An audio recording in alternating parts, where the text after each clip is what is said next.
What is virtue ethics?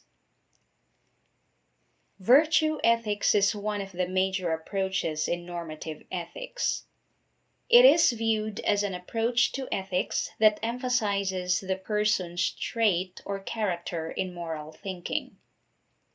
Hence, trait or character is central to virtue ethics, in contrast to the other approaches that emphasizes the consequences of an action, as in the case of consequentialism, or the rules or duties, as in the case of deontological ethics.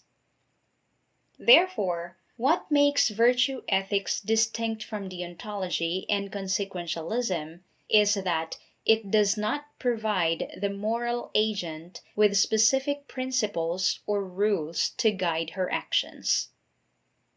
That is why, in Aristotelian ethics, with which most virtue ethics theorists drew inspiration, practical wisdom is a central category that helps individuals become virtuous.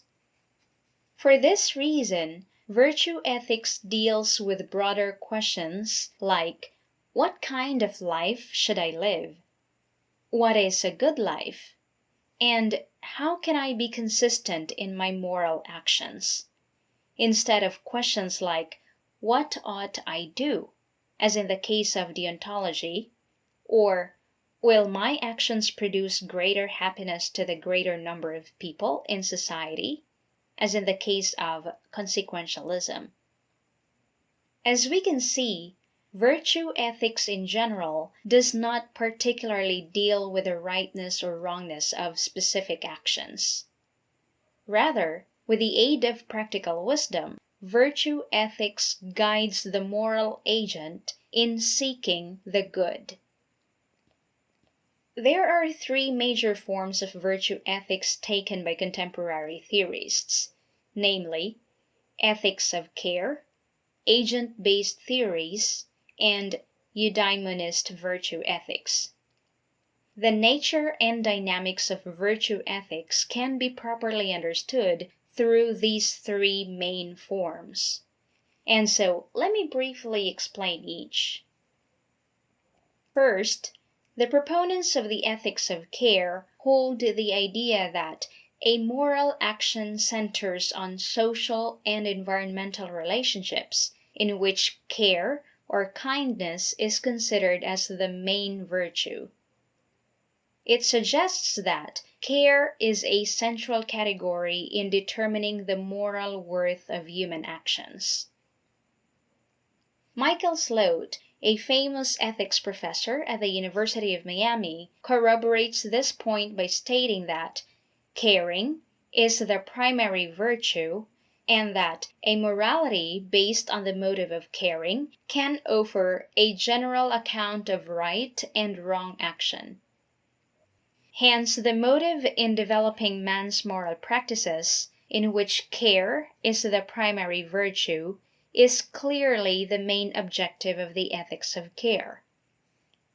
The ethics of care, therefore, examines moral practices and values, which focuses on moral development. This is made possible through the reformation of practices rather than the use of reason.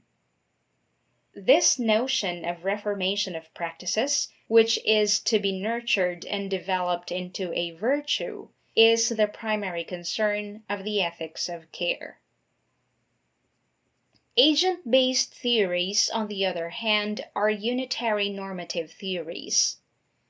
This form of virtue ethics views the status of actions as entirely dependent upon the moral status of an agent's motives and character.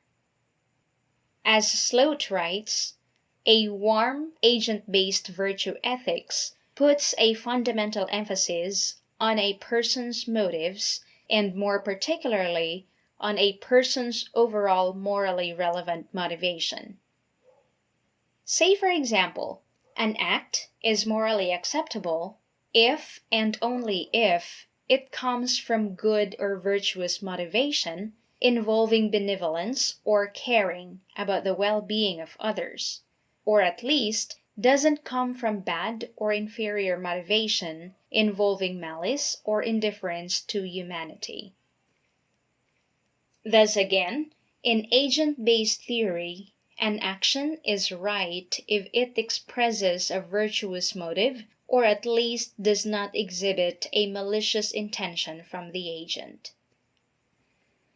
Third and last is the Eudaimonist virtue ethics. Eudaimonism comes from the Greek word eudaimonia, which can be translated as happiness, well-being, or the good life. For Aristotle, happiness or the good life is the highest goal of man, which can be achieved by a lifetime of actively exercising moral virtues, or arete. And according to Aristotle, to enhance moral virtue, we need phronesis or practical wisdom, which can resolve any concurrent ethical problem. Indeed, with moral virtue, human life would attain eudaimonia, the happiness which should be seen as a final end, and not as a subjective state characterized by the seemingly well-lived life irrespective of the emotional state of the person experiencing it.